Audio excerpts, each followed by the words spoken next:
आप देख रहे हैं बिहार की धरती का खबरी द खबरीलाल। जहानाबाद अंबेडकर छात्रावास में संविधान निर्माता डॉक्टर भीमराव अंबेडकर की जयंती पर आयोजित कार्यक्रम में पूर्णिया के सांसद पप्पू यादव ने अंबेडकर की आदमकद प्रतिमा का अनावरण किया।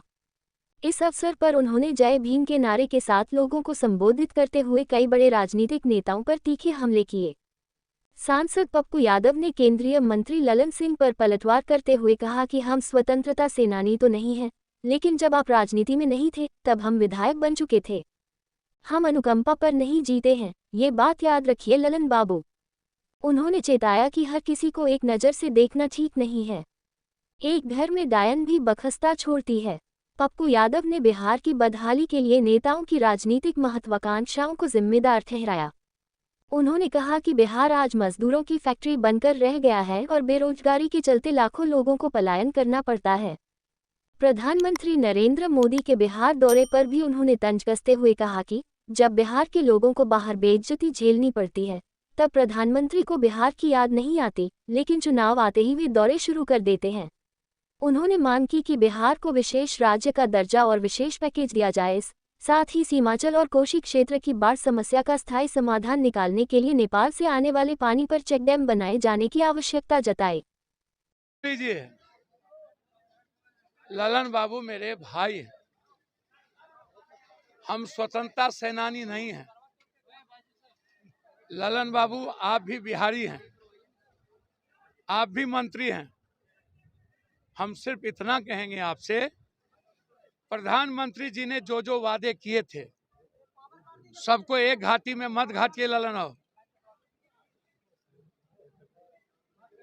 एक घर दैनियों बकसता है, और जब आपका जन्म राजनीति में नहीं हुआ था तब हम एमएलए बन गए थे,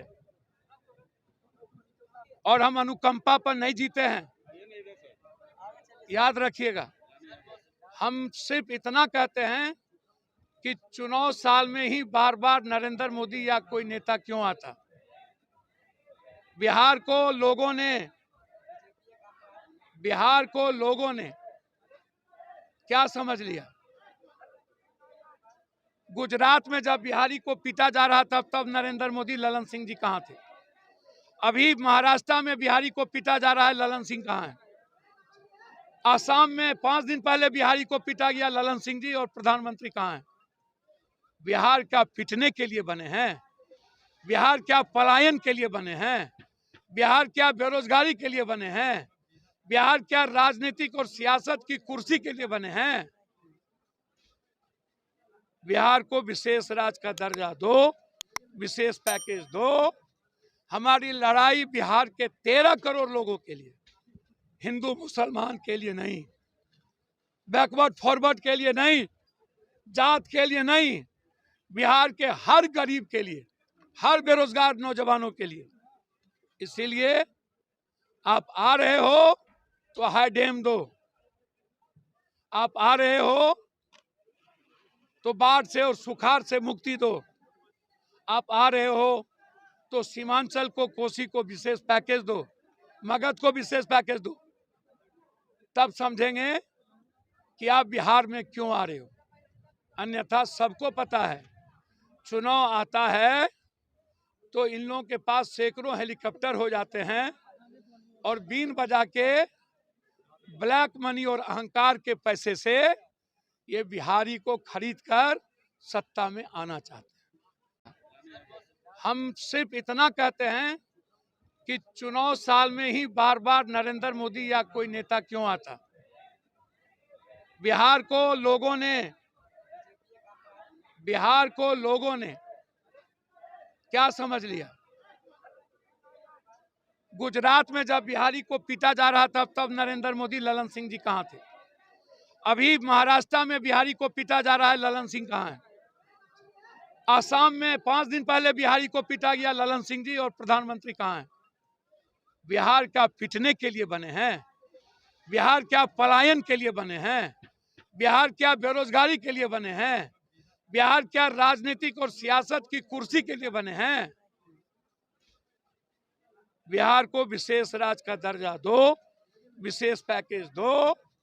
हमारी लड़ाई बिहार के 13 करोड़ लोगों के लिए, हिंदू मुसलमान के लिए नहीं, बैकवर्ड फॉरवर्ड के लिए नहीं, जात के लिए नहीं, बिहार के हर गरीब के लिए, हर बेरोजगार नौजवानों के लिए। इसीलिए आप आ रहे हो तो हाई डैम दो, आप आ रहे हो तो बाढ़ से और सुखाड़ से मुक्ति दो, आप आ रहे हो तो सीमांचल को, कोसी को विशेष पैकेज दो, मगध को विशेष पैकेज दो। तब समझेंगे कि आप बिहार में क्यों आ रहे हो।